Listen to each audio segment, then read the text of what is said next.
Bismillahirrahmanirrahim. Assalamualaikum, Sobat Cerita. Selamat datang di Aku Sedang Bercerita. Tempat kisah yang menyentuh, menggugah rasa, dan kadang menyisakan tanda tanya di hati. Sebelum cerita dimulai, absen dulu yuk. Kamu dari kota mana? Tulis di kolom komentar.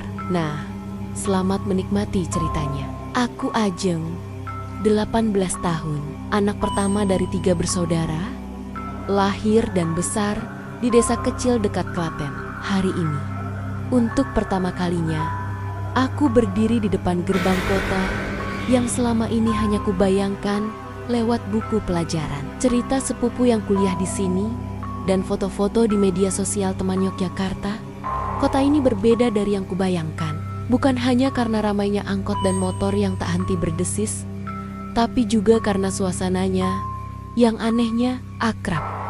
Di sini, setiap sudut kota seolah menyimpan kisah. Ada yang lucu, ada yang menyedihkan, dan mungkin ada yang belum selesai. Aku menenteng koper usang pemberian ayah. Kulitnya sudah retak di sana-sini, tapi masih kuat. Di tangan kiri, tas selempang dari ibu berisi lauk kering, beberapa potong kain batik untuk kenangan, dan 2 lembar foto keluarga. Di saku celana jeans yang terlalu besar dipinjam dari adikku, ada uang sisa, hanya cukup untuk makan seminggu. Alhamdulillah, aku lolos SNMPTN, jurusan Sastra Indonesia. Impian kecilku sejak SMP. Ketika bu guru menyuruhku membacakan puisi di depan kelas, dan aku merasa dunia berhenti sejenak. Sekarang, di depanku berdiri bangunan 2 lantai dengan pelang kayu kecil bertuliskan Kos Melati dalam aksara Jawa yang hampir tak terbaca. Bangunannya tua cat tembok kuning pudar mengelupas. Gentengnya retak-retek dan halamannya sempit tapi bersih. Ada pot bunga melati di sudut teras. Daunnya hijau segar meski tak ada yang merawat. Pemiliknya, Bu Lestari, perempuan paruh baya dengan rambut diikat rendah dan mata yang selalu menunduk, menyambutku tanpa senyum. Tangannya kasar, mungkin dari bertahan-tahan, mencuci dan menyetrika pakaian kos. Kamar 207 masih kosong. Kamu beruntung. Murah, cuma 350.000 sebulan, katanya sambil menyerahkan kunci berkarat. Aku terperangah. Di Yogyakarta, harga segitu nyaris mustahil untuk kamar dengan kasur, meja, kursi, kipas angin, dan kamar mandi dalam. Apalagi lokasinya cuma 5 menit jalan kaki ke kampus. Kenapa? Murah banget, Bu, tanyaku ragu. Suara bergetar sedikit. Bu Lestari menatap lantai sebentar, lalu menghindar. Sudah lama kosong, belum ada yang mau. Kamu, jangan banyak tanya. Aku mengangguk cepat, tak berani mendesak. Kamar 207 ternyata di lantai 2, paling ujung. Tangganya berderit saat kudaki. Di dalam, 2 kasur susun, yang atas kosong, yang bawah sudah dibentangkan dengan spray putih pucat. Jendelanya menghadap ke selokan kecil yang mengalir tenang. Tapi masih ada sinar matahari sore yang menyelinap masuk lewat celah daun mangga tetangga. Aku menaruh barang, lalu duduk di tepi kasur. Lega, takjub, gugup, ibuku menangis saat mengantar ke stasiun. Ayah hanya berkata, "Jaga diri, jangan lupa salat." Adikku nyengir, "Kak, jangan lupa cari pacar yang ganteng." Aku tersenyum sendiri, lalu mulai merapikan pakaian.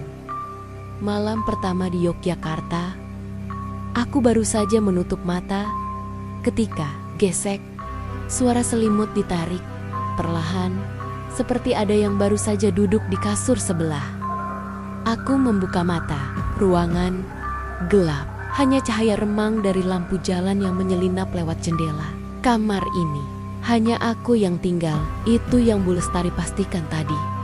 Tapi di sisi kananku, lekuk tubuh samar terlihat di atas kasur kosong, seolah seseorang baru saja berbaring, menarik selimut dan menatap langit-langit. Jantungku berdebar kencang. Aku menahan napas, tak berani bergerak. Lalu, klik, jendela yang tadi kugembok rapat, terbuka sendiri, perlahan. Tanpa suara angin yang cukup kencang untuk melakukannya, angin malam menyelinap masuk, mengibaskan tirai tipis, dan bersama angin itu, datang bau melati, wangi yang khas, manis, tapi sedih, seperti bunga yang diletakkan di atas makam. Aku menarik selimut hingga ke dagu, bulu kuduk berdiri. Aku cuma capek, bisikku dalam hati. Ini pasti imajinasiku. Stres, nervous. Baru pertama kali jauh dari rumah, tapi sepanjang malam itu, aku tak bisa tidur. Setiap kali kumiringkan badan, aku merasa ada yang menatapku dari kegelapan. Bukan dengan marah, tapi dengan rasa sakit yang begitu nyata. Seolah aku bukan tamu baru, tapi seseorang yang harus dimintai pertanggungjawaban. Dan untuk pertama kalinya sejak tiba di kota ini, aku merasa tidak selamat. Pagi setelah malam pertamaku di kamar 207, aku bangun dengan mata bengkak dan tubuh kaku. Aku tidur dalam posisi meringkuk sepanjang malam, tak berani membalikkan badan. Saat sinar matahari akhirnya menyelinap lewat jendela, aku buru-buru bangkit dan menguncinya lagi, kali ini lebih rapat. Bahkan kupasang pengganjal kecil dari sandal jepitku. Tapi yang membuatku gelisah bukan hanya itu. Saat merapikan tempat tidur, aku melihat bekas lekukan di kasur sebelah jelas sekali. Seperti tadi malam seseorang memang benar-benar tidur di sana. Aku menyentuhnya. Dingin, aku mencoba menertawakannya. Mungkin kasur lama, mungkin angin, mungkin aku memang terlalu banyak nonton film horor waktu kecil. Tapi malam kedua, kejadian itu berulang. Kali ini, selain selimut yang bergerak, ada suara bisikan pelan seperti perempuan menangis di balik dinding. Aku menutup telinga dengan bantal, tapi suaranya masuk lewat tulang, bukan gendang telinga. Kenapa kamu di sini? Aku menahan napas. Kalian semua pergi, tapi kamu datang lagi. Jantungku nyaris meledak. Aku ingin berteriak, tapi tenggorokanku kering. Esok harinya, aku mencoba mendekati penghuni kos lain. Di dapur bersama, aku melihat 3 perempuan, semuanya mahasiswi. Seperti aku, mereka tertawa riang sambil menyiapkan mie instan. Aku mengambil nasi sisa semalam dari kulkas kecil dan duduk di meja seberang. "Hai," sapaku pelan. Salah satu dari mereka berambut pendek, berkacamata, menoleh sebentar, lalu tersenyum sopan. "Oh, kamu yang baru? Kamar 207? Ya," aku mengangguk. "Iya, namaku Ajeng." Mereka saling pandang. Senyum mereka memudar sedikit. "Aku Rani," kata yang berkacamata. "Ini Dinda sama Vira." Aku mencoba tersenyum. "Kalian pernah dengar suara aneh di malam hari?" Di lantai 2, diam. Rani menunduk, mengaduk mie-nya. "Enggak, kos ini tenang kok. Tapi kamar 207 itu." Vira mulai bicara, lalu dihentikan Dinda dengan siku. "Jangan dengar omongan orang," potong Dinda cepat. "Itu cuman gosip." "Gosip apa?" tanyaku. Tidak ada yang menjawab. Mereka segera berdiri, membawa piring, dan pergi seolah aku membawa bau busuk. Sore itu, aku kembali ke kamar dengan perasaan lebih berat. Aku tidak marah. Aku takut karena mereka tahu sesuatu, tapi memilih diam. Malam ketiga, aku memutuskan merekam suara dengan HP-ku. Jam 1 dini hari, aku terbangun karena jendela terbuka, lagi padahal aku sudah menguncinya dengan dobelak. Angin dingin menerpa wajahku, dan kali ini di lantai dekat pintu ada jejak basah, seperti seseorang baru saja keluar dari kamar mandi, tapi tidak mengelap kakinya. Aku memeriksa rekaman.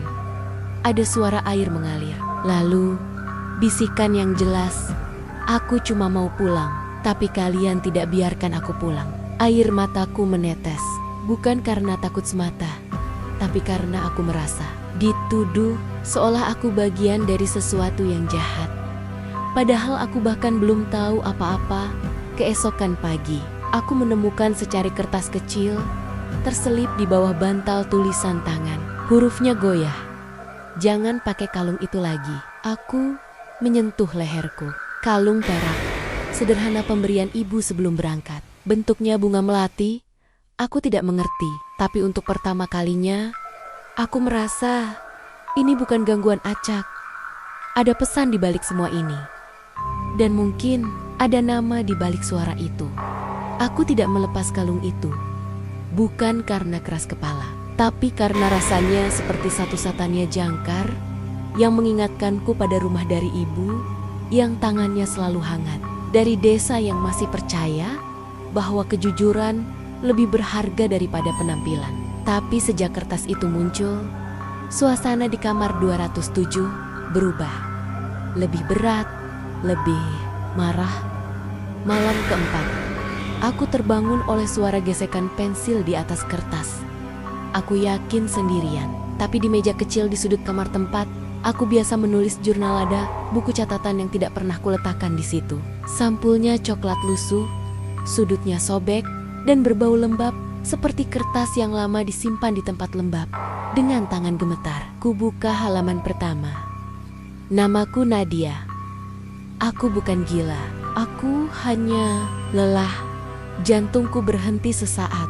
Aku terus membaca, halaman demi halaman, penuh tulisan tangan kadang rapi, kadang coretan kacau, seperti ditulis dalam keputusasaan.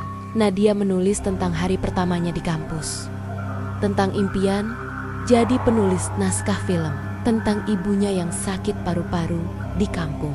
Tapi semakin ke belakang, nadanya berubah. Mereka tertawa lagi hari ini. Katanya aku sok suci karena tidak mau ikut nongkrong. Katanya aku aneh karena suka sendirian. Tapi mereka tidak tahu kalau di rumah ayah mabuk dan memukul ibu setiap malam. Di sini aku bisa bernapas. Rani bilang aku mencuri dompetnya. Padahal aku cuma menemukan dan mau kembalikan. Tapi tidak ada yang percaya. Bahkan Bu Lestari bilang, kalau tidak mencuri, kenapa kamu yang pegang? Aku tidak punya teman, tidak punya suara. Bahkan bayangan pun meninggalkanku. Di halaman terakhir, hanya satu kalimat ditulis dengan tinta yang luntur, seperti dicoretkan dengan air mata. Kalau kau baca ini, tolong katakan pada dunia, aku bukan sampah, aku menangis. Air mataku jatuh di atas kertas itu, menyatu dengan duka yang sudah mengering bertahun-tahun lalu. Keesokan harinya, aku sengaja duduk di kantin kampus lebih awal. Rani datang bersama Dinda dan Vira. Seperti biasa, aku menunggu sampai mereka sendirian, lalu menghampiri. Nadia, kataku pelan. Siapa dia? Wajah Rani langsung pucat. Dinda menjatuhkan sendoknya. Vira menoleh ke segala arah, seolah mencari jalan kabur. Kamu dapat dari mana? Bisik Rani. Suaranya serak. Di kamarku, di meja, ditulis untukku. Rani menunduk. Lalu, tanpa mengangkat muka, ia berkata, dia bunuh diri setahun lalu. Lompat dari atap kos, dunia terasa berputar. Kenapa? Tanyaku. Suaraku pecah. Rani menggigit bibirnya. Aku, waktu itu lagi cari kambing hitam. Ada uang organisasi hilang. Aku tuding dia. Padahal aku yang ambil untuk bayar utang ayah. Ia menatapku. Matanya merah. Tapi Nadia tidak membela diri. Dia cuma diam. Dan malam itu dia pergi. Aku teringat kalungku. Kenapa kau bilang jangan pakai kalung ini? Rani terdiam lama. Nadia juga punya kalung melati, persis seperti itu. Hadiah dari ibunya sebelum semuanya hancur. Ia menelan ludah.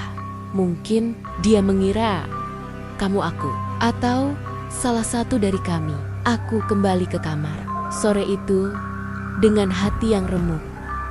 Jadi bukan aku yang salah tempat, tapi Nadia yang salah mengenali karena luka yang terlalu dalam membuatnya tak bisa membedakan wajah baru dari wajah yang menyakitinya. Malam itu, aku meletakkan kalungku di atas meja, di samping buku catatan itu. Lalu, dengan suara pelan seperti berbicara pada seseorang yang benar-benar ada di depanku, aku berkata, "Aku bukan mereka, Nadia, tapi aku di sini untuk mendengarmu." Dan untuk pertama kalinya sejak datang ke Yogyakarta, malam itu berlalu tanpa suara. Keheningan malam itu menipu. Aku mengira setelah mengucapkan kata-kata itu, segalanya akan berubah. Mungkin Nadia pergi, atau setidaknya berhenti menangis. Tapi diamnya bukan tanda damai. Itu justru seperti tarikan napas sebelum badai. Malam kelima, aku terbangun oleh suara air mengalir terus-menerus dari kamar mandi. Padahal aku yakin sudah menutup keran ropet-ropet sebelum tidur. Aku berjalan perlahan, jantung berdebar, dan membuka pintu kamar mandi. Tidak ada siapa-siapa, tapi cermin di atas wastafel berkabut, dan di atasnya tertulis dengan jari yang tak terlihat, "Kenapa kamu di sini?" Aku mundur selangkah, bukan takut tapi sedih. Kenapa pertanyaan itu terus muncul? Apa yang sebenarnya ia cari? Keesokan pagi, aku kembali ke kantin. Kali ini aku tidak menunggu Rani. Aku mencarinya. "Kita harus bicara," kataku tegas. Ia mengangguk, lesu. Kami duduk di bangku taman belakang fakultas, tempat sepi, jauh dari sorotan. "Apa yang sebenarnya terjadi malam itu?" tanyaku. Rani menarik napas panjang. "Nadia sudah tidak masuk kelas seminggu. Kami pikir dia pulang kampung. Tapi malam itu Bu Lestari menemukan surat di bawah pintu kamar ke-207. Isinya cuma satu kalimat, 'Maaf, aku terlalu lelah menjadi hantu di tengah kalian yang hidup.'" Ia berhenti, suaranya pecah. Kami semua diam. Tidak ada yang lapor ke kampus. Tidak ada yang datang ke pemakamannya. Bahkan kami pura-pura tidak tahu dia pernah ada. Aku terdiam. Disinilah akar luka itu tumbuh, bukan hanya pada pengkhianatan, tapi pada pengabaian kolektif. "Aku ingin membantunya," kataku pelan. Rani menatapku, heran. Bagaimana dia sudah pergi, tapi jiwanya belum tenang. Dan selama itu, dia akan terus mengira aku bagian dari kalian. Rani menunduk. "Aku tidak tahu harus mulai dari mana." "Mulai dengan jujur," jawabku. "Mulai dengan mengakui bahwa kalian salah." Malam itu, aku kembali ke kamar dan menyalakan lilin kecil di atas meja hadiah dari nenekku dulu. Untuk menyambut jiwa yang baik, aku letakkan buku catatan Nadia di depannya, lalu menulis surat. "Nadia, aku tidak mengenalimu semasa hidup, tapi aku melihatmu dalam tulisan. Mulailah kesepian, tapi tetap berusaha baik. Aku tidak tahu apakah kau bisa membaca ini, tapi aku ingin kau tahu, aku percaya padamu, dan aku minta maaf atas diamnya dunia saat kau berteriak." Aku letakkan surat itu di samping lilin. Tengah malam, aku terbangun oleh suara tangisan yang berbeda, bukan marah, bukan menuduh, tapi seperti isakan lega. Dan kali ini, aku tidak takut.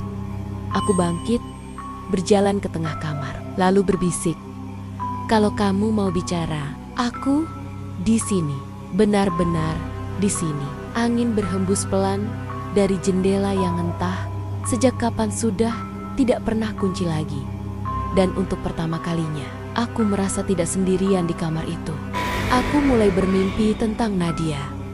Bukan mimpi buruk, tapi potongan kenangan yang terasa nyata. Aku melihatnya duduk di bangku taman kampus, sendirian, memegang buku puisi Sapardi sambil menatap langit. Aku melihatnya menangis di kamar mandi kos, menahan suara agar tak terdengar. Aku melihatnya menulis surat terakhir dengan tangan gemetar. lalu berjalan ke atap dalam hujan gerimis yang tak pernah berhenti. Setiap pagi, bangun, dadaku sesak bukan karena takut, tapi karena rasa bersalah yang bukan milikku, tapi terasa seperti milikku juga. Aku sadar, diamku selama ini, meski tak tahu apa-apa, adalah bentuk kekerasan terselubung. Di kampus, aku pernah mendengar gosip tentang mahasiswi aneh yang jarang bicara. Aku tidak ikut menertawakan tapi aku juga tidak membela. Aku diam. Aku diam dan diam. Dalam dunia Nadia, sama saja dengan persetujuan. Aku memanggil Rani lagi. Kali ini, aku ajak Dinda dan Vira juga. Kita harus minta maaf, kataku, bukan cuma sama Nadia, tapi sama diri kita sendiri. Mereka saling pandang. Vira menangis lebih dulu. Aku pernah bilang, dia kayak pocong karena diam terus. Padahal waktu itu, dia cuma lagi sedih karena ibunya masuk ICU. Dinda menggigit bibir.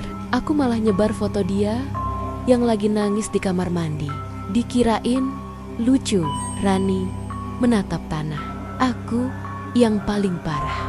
Aku tahu dia tidak mencuri, tapi aku biarkan semua orang percaya dia jahat. Biar aku selamat. Aku menarik napas.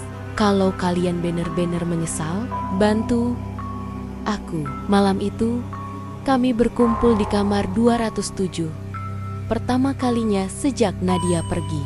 Kami bawa bunga melati, lilin putih, dan secangkir teh hangat, minuman favorit Nadia. Menurut catatannya, dengan suara gemetar, Rani berbicara ke udara kosong. Nadia, kami minta maaf. Kami egois. Kami pengecut. Kami biarkan kamu sendirian, padahal kamu butuh teman. Vira menambahkan, aku berharap kamu tahu bahwa kamu berharga. Dinda hanya menangis, tapi ia menyentuh kasur sebelah perlahan, seperti menyentuh bahu sahabat lama. Aku menutup mata dan berbisik, kalau kamu masih di sini, kami ingin kamu tahu, kamu tidak sendiri lagi. Angin berhembus lembut, lilin bergetar, tapi tidak padam. Dan di sudut kamar, perlahan, bau melati menguar lebih kuat, tapi kali ini tidak menyedihkan. Wanginya hangat seperti pelukan. Malam itu, aku tidur dengan tenang. Tapi ketika terbangun di subuh buta, aku menemukan sesuatu di atas bantalku. 2 helai rambut panjang, hitam dan masih basah. Dan di cermin kamar mandi, tertulis satu kata, terima kasih. Aku menangis, bukan karena takut, tapi karena untuk pertama kalinya, kamar 207 terasa seperti rumah yang sedang sembuh. Beberapa hari setelah malam itu, suasana di kamar 207 berubah. Tidak lagi mencekam, tapi tenang seperti rumah yang akhirnya dihuni dengan niat baik. Namun, aku tahu Nadia belum benar-benar pergi. Jiwa yang terluka butuh lebih dari sekadar maaf. Ia butuh pengakuan. Dan di budaya kami, pengakuan itu sering datang lewat ritual. Aku bertanya pada Bu Lestari. Awalnya, ia menolak bicara. Tapi ketika ku sebut nama Nadia, tubuhnya gemetar. Ia menatapku lama, lalu berkata pelan, kamu benar-benar peduli? Ya, aku mengangguk. Malam itu, di dapur kos yang redup, ia bercerita. Nadia itu anak baik, rajin bayar kos, sopan. Tapi sejak rumor itu menyebar, dia jadi seperti bayangan. Aku tahu dia tidak mencuri. Tapi waktu itu, aku takut kosku dikira tempat penjahat. Jadi aku diam. Ia menunduk, suaranya pecah. Aku malu, Ajeng.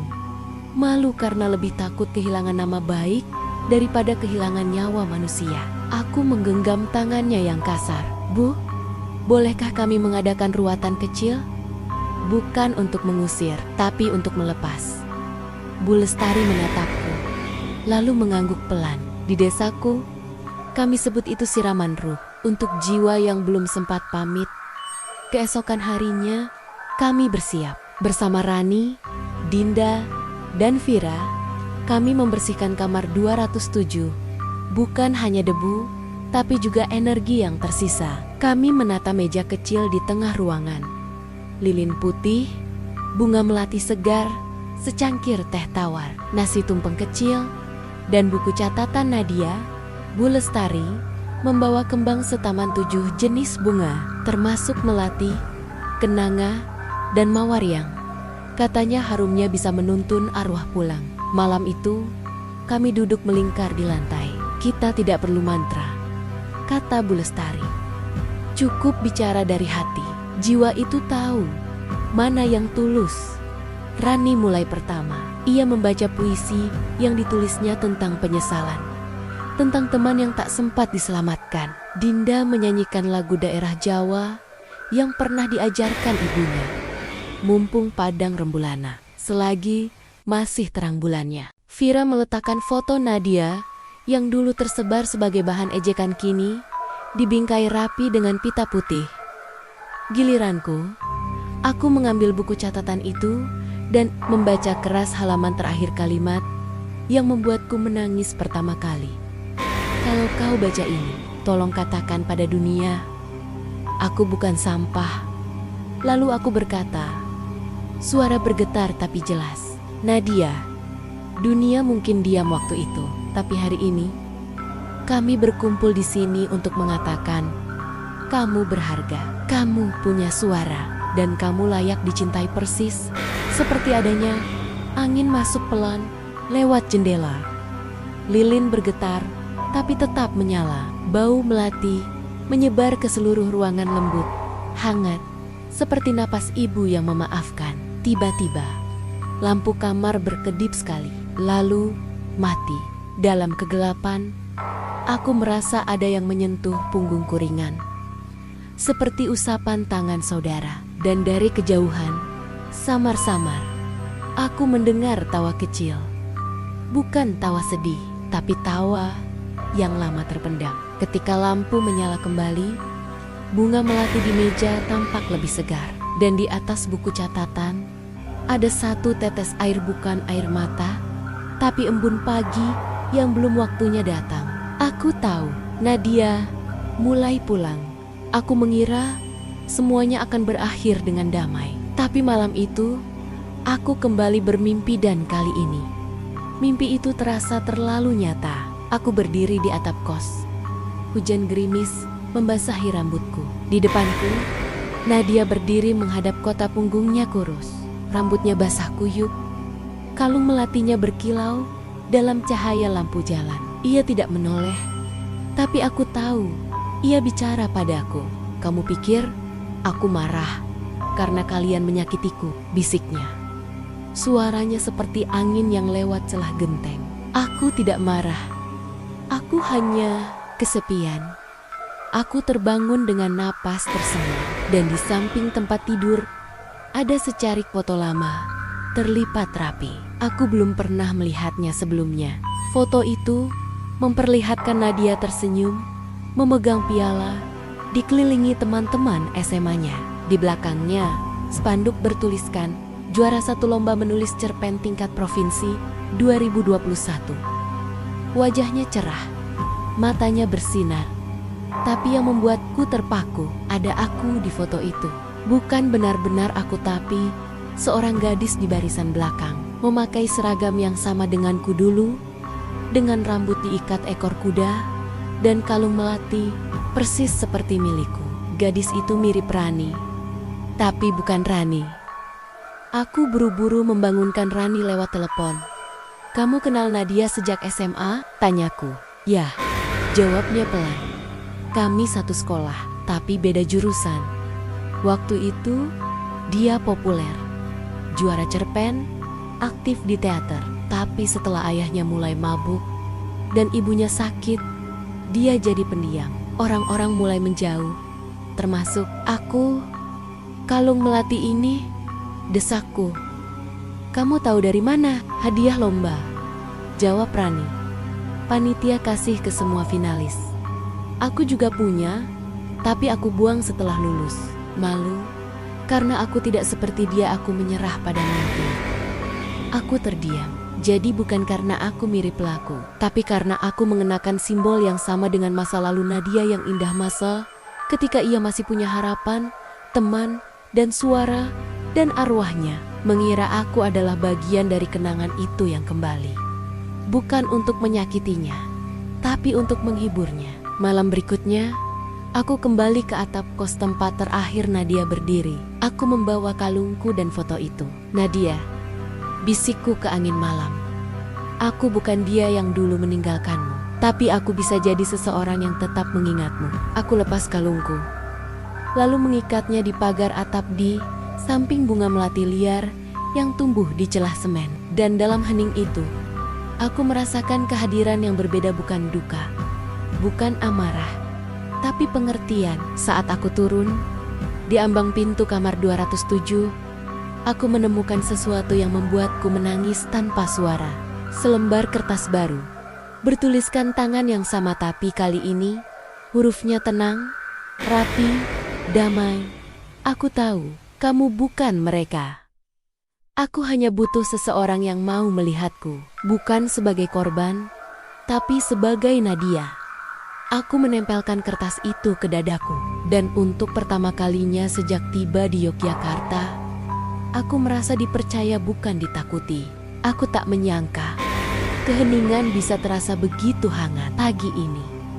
Untuk pertama kalinya sejak datang ke Yogyakarta, aku membuka jendela kamar 207 tanpa rasa was-was. Sinar matahari menyelinap masuk, menghangatkan lantai kayu yang dulu kurasakan dingin seperti kubur. Di sudut kamar, pot bunga melati yang kusemai 2 minggu lalu mulai menunjukkan kuncup kecil, rapuh, tapi penuh janji. Tidak ada lagi selimut yang bergerak sendiri. Tidak ada bisikan di tengah malam.